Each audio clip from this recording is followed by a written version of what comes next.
You to sleep on fantasy football today in 5. Yes, we have 5 sleepers from Jamie Eisenberg, but stay awake. This is good stuff. Jamie, give me sleeper number 1. Yeah, I'm going to take this one from Heath's list because I would have done the same myself. But Kyler Murray, keeping with the theme of insane upside, he's got as much upside as we've seen at the quarterback position in the last several years based on how he runs.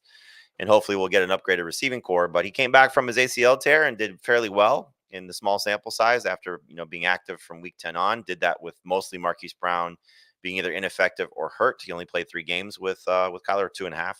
And so if they add a receiver, maybe he falls out of the sleeper category and becomes one of those guys that we're looking at as borderline top 5 caliber quarterback on draft day. I don't think that'll be the case, but clearly, with Trey McBride and Michael Wilson and again what Kyler does on his own, there's a lot to love about his potential, and we'll see if he gets an upgraded receiving core also.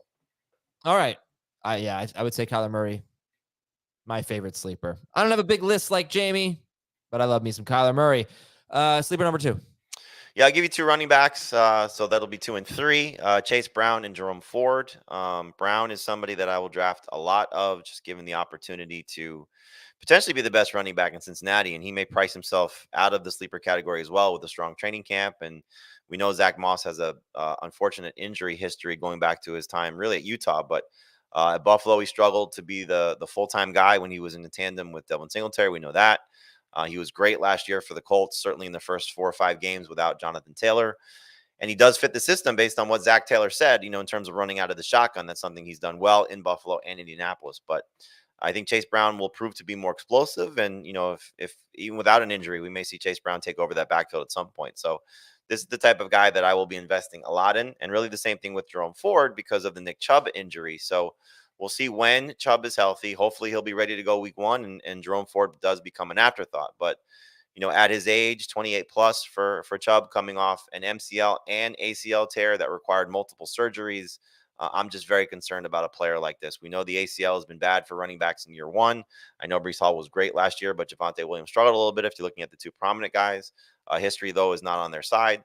I just think that Chubb could be in a little bit of a situation where he's getting off to a slow start if he's not on the PUP list, and Ford can be very good in that situation. And then we know that the Browns under Kevin Stefanski have used multiple running backs as well, so Ford could still be also playing in tandem with Chubb when he is ready to go. It's funny you mentioned Breece Hall. I just want people to remember Breece Hall was great for fantasy last year because he caught so many balls. It's not like he wasn't a good rusher, but he was really good early in the year. He had like a big run in week 1 against the Bills. I think he had another really long run early. He had a 9-game stretch, Nick Chubb. Or sorry, not Chubb. This is about Nick Chubb, sort of. But Breece Hall, 9-game stretch where he averaged 2.5 yards per carry. I mean, he was horrible as a running back. And I remember the discussion, well, you got to start him. He's catching so many passes, but he ran for 39, 17, 50, 28, 23, 25, 16, 40, and 12 yards. Are you kidding me? In a 9-game stretch, he was on pace for 472 rushing yards. So even Breece Hall was a major success story, did struggle coming back from the ACL. All right, 2 more sleepers here, Jamie. Yeah, we'll go to the wide receivers, and Jameson Williams and Josh Downs are 2 guys I'll be drafting a lot of. Williams will hopefully fulfill the potential that we saw at Alabama. Clearly a lot to love about the upside. It's been a sluggish start to the beginning of his career. The ACL tear that he suffered in the national championship game really derailed his rookie campaign. The gambling situation got him off to a slow start in his second year.